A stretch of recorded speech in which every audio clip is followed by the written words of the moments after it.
मित्रांनो, अक्षरशः सरपंच मंगेश साबळे हे त्यांच्या गावकऱ्यांसमोर ढासाढासा रडले आणि ते आता खूप अत्यंत आक्रमक इथे झाले. त्यांनी एक घोषणा इथे केली गावकऱ्यांसमोर. त्यांनी सांगितलंय की आता आपल्याला थांबायचं नाही.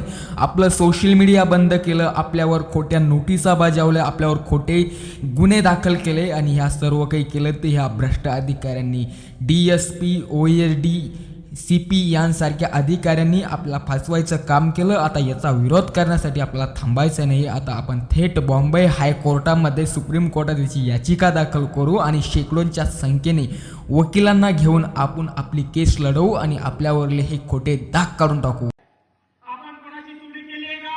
नाही. आपण कोणाला मारले का? नाही. ग्रामपंचायतच्या मैदानाच्या बाजूला आपण नशा करत बसलोय का? नाही. एखाद्या दुकानदाराला पुण्या इतको पेट्रोल इतको म्हणून आपण कधी ब्लॅकमेल केलंय का? नाही. मी सरपंच म्हणून काम करत असताना तुम्ही माझ्या कामावर तक्रार करा, मी भ्रष्टाचार केले म्हणून तक्रार करा, माझ्या एखाद्या कामामध्ये मी पैसे खाल्ले म्हणून तक्रार करा. मी दारू पितो, मी कोणाला मारतो, मी गुंडागिरी करतो, गावातली चोरी चालवतो, गावाची आणि ती सगळ्या लोकांना परेशान करते असं त्यांनी दाखवलंय. मी घालत नाही, पण अशा पद्धतीचा मला स्वाभिमानाला धक्का पोहोचेल, हे गुन्हे रेकॉर्डवर येतील आणि आयुष्यभर हा कलंक म्हणून मला जगावं लागेल, हे मला मान्य नाही. असे हजारो सामाजिक गुन्हे तयार करून मी मारायला जेलात जायला तयार आहे, पण असे चुकीचे गुन्हे अंगावर घ्यायला मी तयार नाही. मला आंदोलन करतो म्हणून तडीपार केलं तर चालते, मला तुमच्यासाठी आवाज उचलला म्हणून तडीपार केलं तर चालते, पण मी चोर आहे, मी नशा करतो, मी लोकांच्या खिशातून पैसा काढून घेतो म्हणून मला तडीपार करत आहे. आज मी तुमच्यासमोर या ठिकाणी आलेला आहे. मी रडणारा कधीच नाही, मी रडणार आहे, पण या पद्धतीने जर मला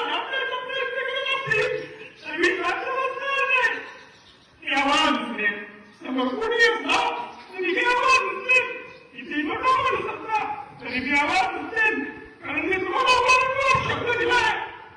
मी लढेन, मी शांत बसणार नाही. ते दोन लोक कोण आहे मला माहित नाही, पण आज मला तुम्हाला विचारायचं आहे, मी कधी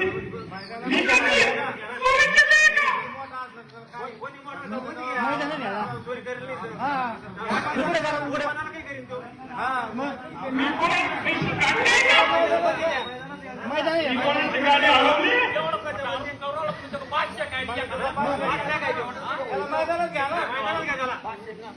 मी घाबरत नाही. मी 2 वर्ष काय 2 वर्ष तरी पण काय 2 वर्ष जेलात जायला तयार आहे, पण जेव्हापासून मी हा संघर्ष सुरू केलाय, मला सांगा कुठला सरपंच माईकवर ऑन रेकॉर्ड सांगतो की मी कोणाच्या 500 रुपयाला देखील आवाज लावलेला नाही. आणि आज अशा पद्धतीचे आरोप माझ्यावर लावण्यात येत आहे, हे मी सहन करणार नाही, मी लढणार आहे.